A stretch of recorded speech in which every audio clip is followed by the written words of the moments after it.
podcast kali ini ketemu lagi dengan Retail Indonesia. Kita akan membahas tentang pengalaman tim konsultan di lapangan.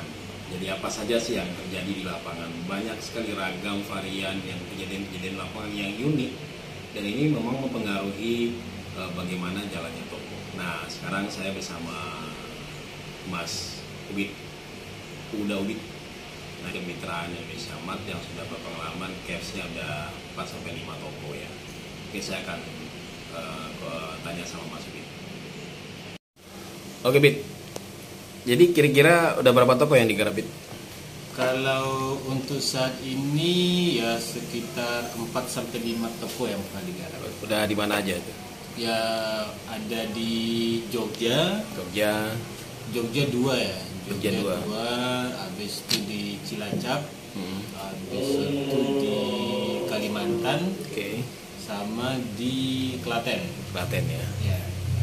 Oke. Dari yang ada ini kan ada Cilacap, ada Jogja, kemudian dari Klaten sama Bontang. Ini kan ada ukurannya beda-beda ya. Iya.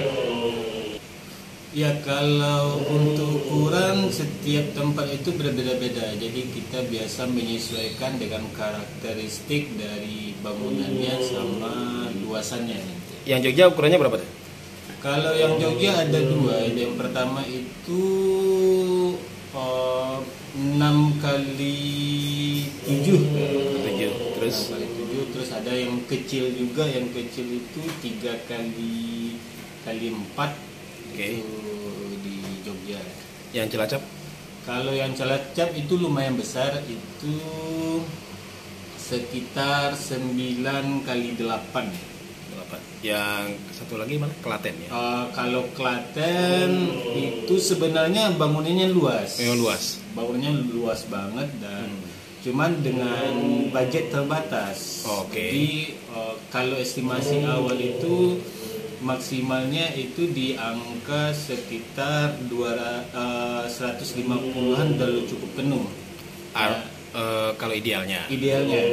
Nah, cuman karena budget ibu itu cuma mepet di angka 55 juta, jadi kita membantu. Ya udah, kita buka separuh dulu, yang penting bisa jalan, dan kita lakukan beberapa upaya untuk bagaimana cara itu toko itu bisa geser ke belakang perlahan, dan ya lumayan lah kalau untuk sekarang gitu. Oke, kalau yang di mana? Bontang ya, Kalimantan ya? Kalau Kalimantan itu luasannya hampir sama dengan yang di Cilacap, itu sekitar 7 kali 8 ya. 3. Nah, itu kan ukurannya beda-beda ya. Iya. Tentunya kan karakteristiknya beda-beda. Terus apa aja sih kejadian-kejadian yang ada di beberapa tokonya yang unik-unik, kejadiannya yang nanti berpengaruh terhadap operasional tokonya? Kalau hal-hal yang unik dan berpengaruh kepada operasional toko, ya kita mulai dari Jogja dulu ya. Jogja itu kita udah nge-set up, kita udah kelola dengan benar, dan punya visi yang cukup panjang. Kita mau pengennya punya cabang segala macam gitu. Nah, cuman ketika jalan itu pihak owner, karena dia berbentuk PT dan punya pikiran yang banyak, akhirnya di 3 bulan awal udah diputuskan tutup, padahal toko masih sangat berpotensi. Jadi ownernya yang tidak mau melanjutkan. Padahal posisi toko tidak merugi. Tidak rugi. Bagus. Bahkan udah mulai untung dia. Karena udah ada spare 3 bulan dia kan. Jadi kita udah tahu ritmenya segala macam gitu kan. Dan akhirnya ya udah kita tutup. Itu yang di 3.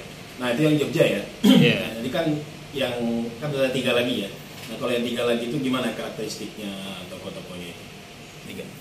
Untuk 3 toko lain itu punya ciri khas yang masing-masing ya, dan punya problem masing-masing dia. Yeah.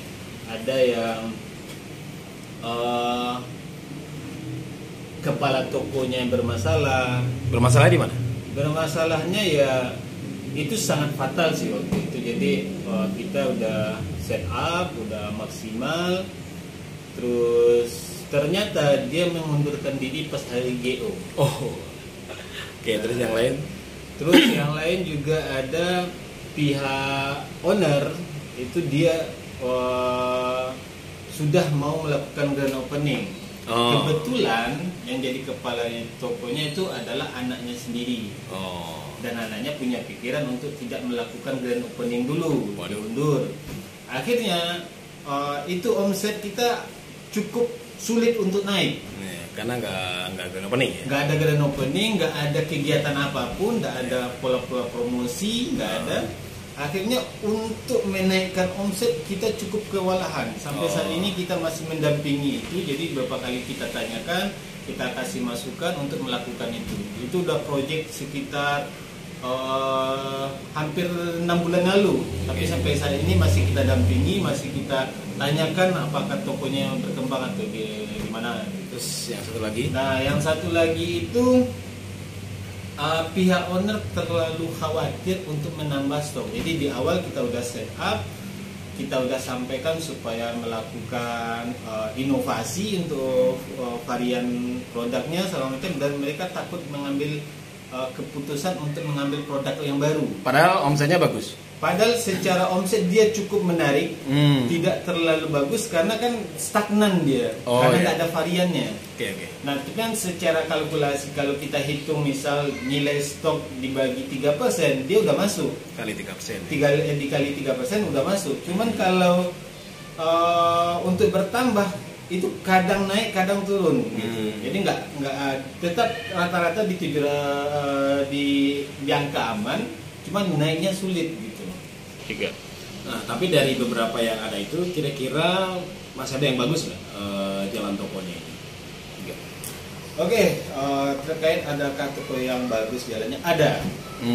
Jadi itu yang proyek kita yang di Cilacap itu, walaupun ada miskomunikasi dengan kepala toko, cuman tetap bisa dihandle sama pihak ownernya.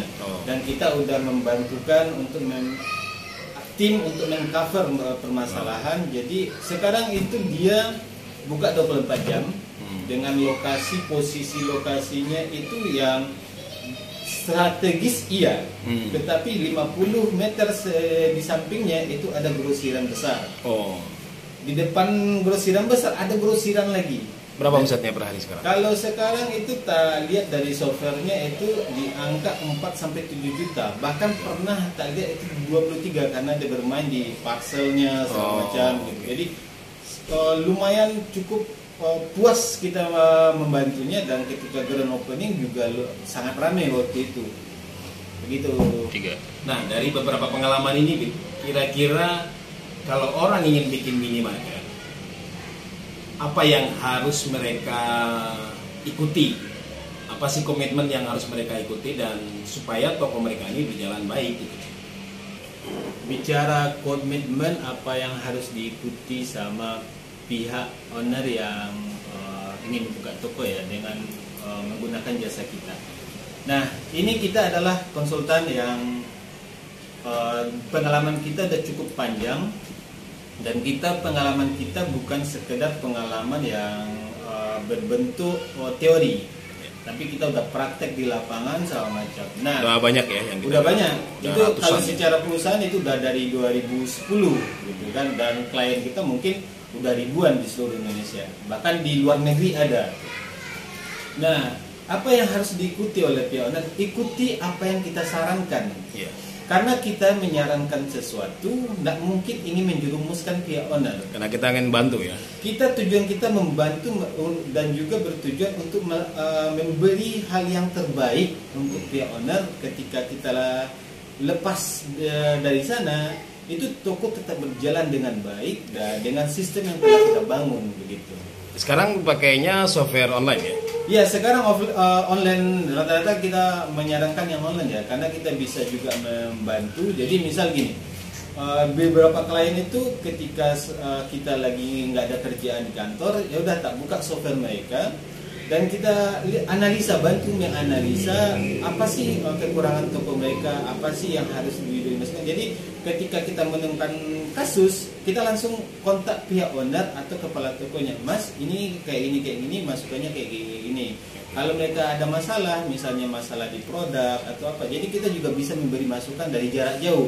Itu kan ujung ke ujung, jadi kita bisa komunikasi karena udah ada software yang menjadi wadah kita untuk analisa data. Jadi kalau orang mau bikin kemitraan Indonesia Mart, kontaknya kemana? Oke, kalau untuk ingin bermitra dengan kita, ya kebetulan saya adalah direktur PT Kemitraan. Jadi untuk membangun bermitra dengan kita cukup kontak kita di Facebook kita ada, Instagram kita ada, TikTok kita ada, YouTube juga ada. Nah, jadi kalau yang ingin ke gampangnya ya udah di WA kita di 0822 6463 4724. Oke, thank you. Oke, Bang.